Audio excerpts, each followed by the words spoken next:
Oke teman-teman, kita lanjutkan. Tadi kita sampai di prinsip ulangan ya. Saya ingin membahas lagi tentang masalah prinsip ulangan di dalam keterampilan dalam berbicara, bahwa sesuatu yang diulang-ulang adalah suatu hal yang kalimat penting yang kemudian wajib diulang. Kenapa? Untuk mempermudah komunikan atau lawan bicara saya memahami atau mengerti dari apa yang saya ingin sampaikan. Contohnya misalnya, ketika teman-teman, kita sedang dalam kondisi belajar di rumah atau kuliah online.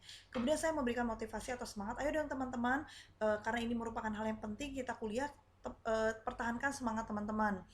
Insya Allah dengan keadaan yang lebih baik, dengan waktu yang lebih baik, kita bisa berkumpul di kampus. Seperti itu. Diulang-ulang terus. Supaya apa? Supaya teman-teman sebagai mahasiswa juga memahami bahwa uh, keinginan untuk bertemu di kampus atau lain, ingin belajar lagi di kampus itu bukan hanya untuk mahasiswa saja, tetapi dosen pun ingin melakukan hal yang sama.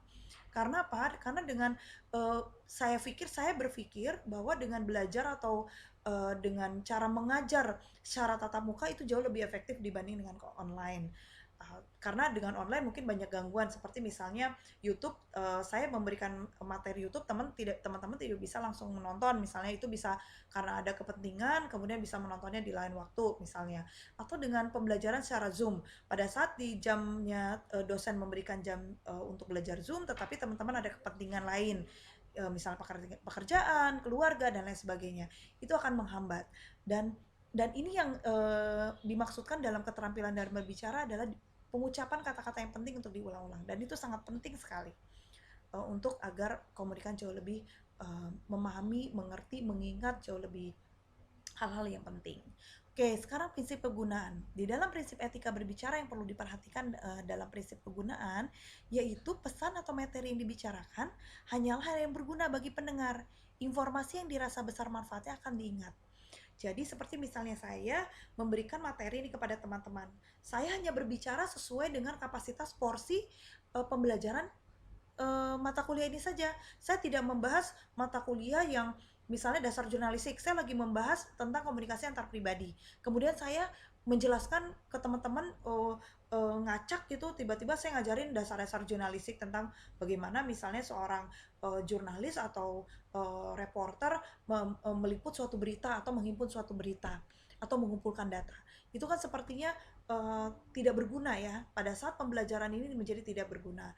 Dan kenapa? Keterampilan dalam berbicara sesuaikan dengan apa yang ditemakan atau topik yang ini dibicarakan. Misalnya seperti teman-teman mau berbicara kepada orang tua, mau me- me- meminta uang kuliah, misalnya uang semesteran nih mah, saya ini ada surat dari kampus bahwa harus ada pembayaran untuk misalnya ujian akhir semester. Pokok yang dibicarakan atau keterampilan, jika kita memahami cara kita berbicara itu jangan berbelit-belit, jangan dulu muter-muter dulu, keliling-keliling dulu, baru kemudian straight to the point-nya langsung.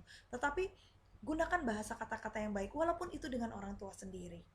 Begitupun dengan rekan sejawat teman kita bekerja, dengan atasan kita, lakukan sesuatu hal yang berguna atau berbicara sesuai dengan yang berguna. Jangan menggunakan atau berbicara yang tidak berguna. Jika kita mau berbicara secara ngalor ngidul itu hanya pada saat keadaan santai, misal dengan teman-teman, dengan adik di bawah kita, misalnya adik kelas kita dan lain sebagainya, itu bisa dilakukan. Tetapi pada saat kita sudah berada dalam tingkat yang formal, berbicara dengan dosen, berbicara dengan guru, berbicara dengan orang tua, maaf teman-teman, kemudian berbicara dengan klien kita, itu lakukan sesuatu hal yang uh, materi yang kita gunakan dengan baik dan benar, etika dalam berbicara. Dan yang terakhir dalam teknik berbicara yang perlu diperhatikan adalah prinsip efisiensi. Oke, prinsip efisiensi ini juga waktu yang digunakan atau durasi yang digunakan untuk dalam berbicara disesuaikan. Tidak juga berbelit-belit, karena kalau udah kita ngomongnya terlalu panjang padahal sebenarnya intinya sama, itu akan membuat komunikan atau pendengar atau lawan bicara kita menjadi bosan atau mungkin juga tidak malah menjadi bingung dan tidak mengerti dengan apa yang dibicarakan oleh seorang komunikator. Oke, jadi pembicara hanya menyangkut substansi yang penting saja atau mengambil materi-materi yang penting saja. Apalagi pembicara dilakukan dengan perantara media. Itu jauh lebih ini lagi ya teman-teman ya. Efisiensi waktu, karena itu juga masalah tentang budget. Apalagi kita misalnya mau bikin iklan. produk kita akan diiklankan dalam suatu televisi, media televisi atau media cetak dan radio misalnya. Kemudian kita kebanyakan membuang-buang kata-kata, itu akan menambah juga biaya. Efisiensinya juga akan semakin berkurang, malah akan menjadi terjadinya pemborosan dan lain sebagainya. Oke, sekarang kita membahas tentang kecakapan bertanya. Kenapa sih dalam bertanya aja kita mesti ada teknik? Kenapa mesti di dalam kita bertanya terhadap orang lain, misalnya kita bertanya kepada teman, bertanya kepada atasan atau rekan sejawat, kita mesti ada tekniknya dalam bertanya. Karena kita kembalikan lagi tadi yang sudah saya sampaikan, di dalam berbicara teman-teman, baik itu kita berbicara dengan siapapun, bahkan dengan orang yang merasa diri kita lebih rendah dari kita, ada teknik dalam berbicara. Karena di dalam teknik berbicara itulah harga diri kita, tingkat tingkat harga diri kita di mata orang lain akan menjadi baik atau tidaknya tergantung dari diri kita. Berbicara dengan menggunakan kata-kata yang baik juga itu sangat berpengaruh. Jadi teman-teman mulai dari sekarang jangan menggunakan kata-kata yang tidak pantas, tidak penting, tidak perlu diucapkan, itu diucapkan itu nggak perlu. Karena itu akan memupuk kebiasaan teman-teman jika dilakukan sekarang dengan uh, terus-terusan, itu akan memupuk pada saat nanti sudah bekerja, teman-teman berada di dalam perusahaan yang besar, teman-teman akan terbiasa dengan menggunakan kalimat-kalimat yang tidak senonoh misalnya, atau tidak pantas, atau tidak sopan, sehingga orang lain akan merasa, saya kayaknya aneh deh berteman sama kamu, saya malas berteman sama kamu, karena kamu tuh kok kayaknya nggak ada sopan santunnya, emang nggak diajarin ya sama orang tua, emang di rumah nggak diajarin ya, atau memang kamu lulusan dari mana sih kampusnya, akan timbul pertanyaan seperti itu. Oke, sekarang saya ingin mengulas kecakapan bertanya, teknik dalam kecakapan dalam komunikasi interpersonal itu ada di dalam kecakapan bertanya. Yang pertama, ungkapkan pertanyaan dengan tenang dan sopan. Oke ya, setuju ya teman-teman? Kita kan mau bertanya nih, mau bertanya sesuatu hal yang kita tidak tahu. Misalnya menanyakan alamat, menanyakan tentang materi kuliah, atau menanyakan tentang cara pekerjaan ini tuh caranya bagaimana sih misal teman-teman kalau sudah bekerja.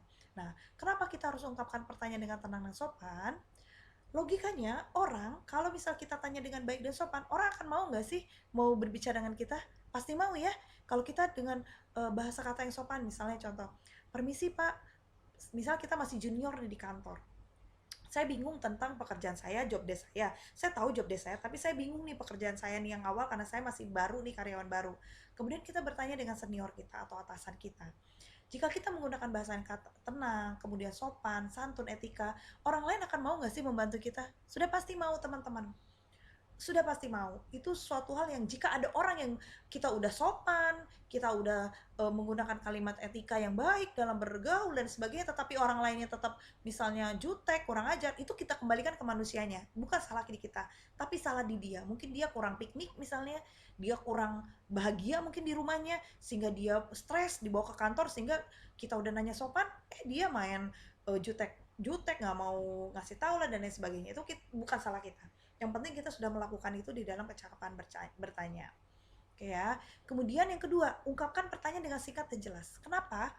Namanya orang bertanya, kalau kebanyakan pertanyaannya orang akan bingung, ini sebenarnya kamu mau nanya apa sih? Tapi kalau kita bertanya tentang ringkas, singkat, padat, itu orang akan cepat menangkap apa pesan yang ingin disampaikan kepada kita. Oke, yang ketiga, jangan merusak suasana. Oke, kenapa sih di dalam kecakapan bertanya jangan merusak suasana? Karena kalau kita bertanya bukan pada porsinya, bukan timingnya, itu tadinya orang niat baik menjadi tidak baik, teman-teman.